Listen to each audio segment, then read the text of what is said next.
Himas rehas na bakal ngayon ang isang lalaki matapos iselda ng pulisya dahil sa kasong statutory rape sa bayan ng Rizal sa Nueva Ecija.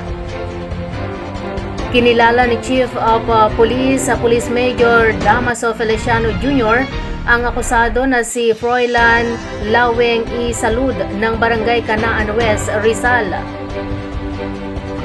Ayon kay Police Officer G. Salmo, ang warrant officer, dinampot nila ang suspect at tuwang nila ang 2nd Provincial Mobile Force Company sa mismong bahay nito bitbit ang warrant of arrest para sa kasong statutory rape na inisyu ni Honorable Mildred S. Villaroman Hernal, Presiding Judge RTC 3rd Judicial Region Branch 35, Gapan City, Nueva Ecija na may petsang July 16, 2024 na walang inirekomendang piyansa. Sinasabing sa bayan ng San Leonardo nangyari ang umano'y ginawang kahalayan ng suspect sa minor de edad na biktima nito. Ang akusado na nakatala bilang top 1 most wanted person sa bayan ng Rizal ay pansamantalang nakakulong sa Male Custodial Facility ng Rizal Municipal Police Station para sa kaukulang disposisyon. Malaki ang ibinibigay na pakinabang ng itinayong solar-powered water system sa isang barangay sa lungsod ng Cabanatuan na isa sa naging proyekto ng 3 distrito, katulong ang lokal na pamahalaan ng syudad. Sa ulat, ang solar-powered water system ay isa sa napakagandang proyekto na ipinagkaloob ng kinatawan ng 3 distrito ng Nueva Ecija na si Congressman Rosana Ria Vergara, katuwang si Mayor Mike Elizabeth R. Vergara para sa mamamayan ng Barangay Makatbong.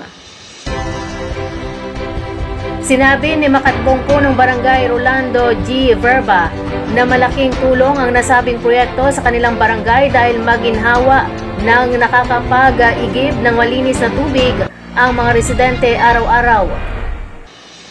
Kaya naman nagdesisyon ang buong sangguniang barangay na magpasa ng resolusyon na humihiling ng isa pang dagdag na solar-powered water system dahil batid ni Kapitan Verba ang mga purok na hindi pa naaabot ng tubig na malinis. Humihingi naman ng pangunawa ang sangguniang barangay ng Makatbong sa mga pagkakataon na hindi tuloy-tuloy ang naibibigay na serbisyo ng solar-powered water system sa kadahilanang sa panahon na may mga bagyo at walang tigil sa pag-ulan ay hindi nagiging sapat ang enerhiya mula sa init ng araw na nakukuha ng water system.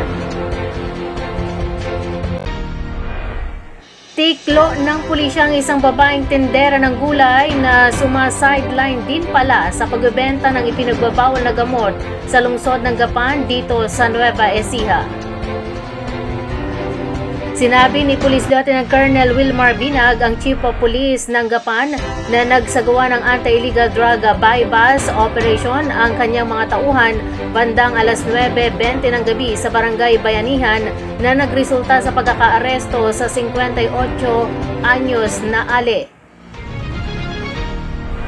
Nakuha sa pag-iingat nito ang nasa 22 gramo ng hinihinalang shabu na may street price na aabot sa 149,600 pesos.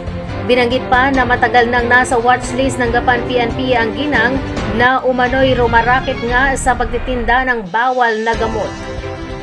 Nasa kustudya na ngayon ang Gapan Police Station ng Ale at kakaharapin nito ang kasong paglabag sa Republic Act 9165.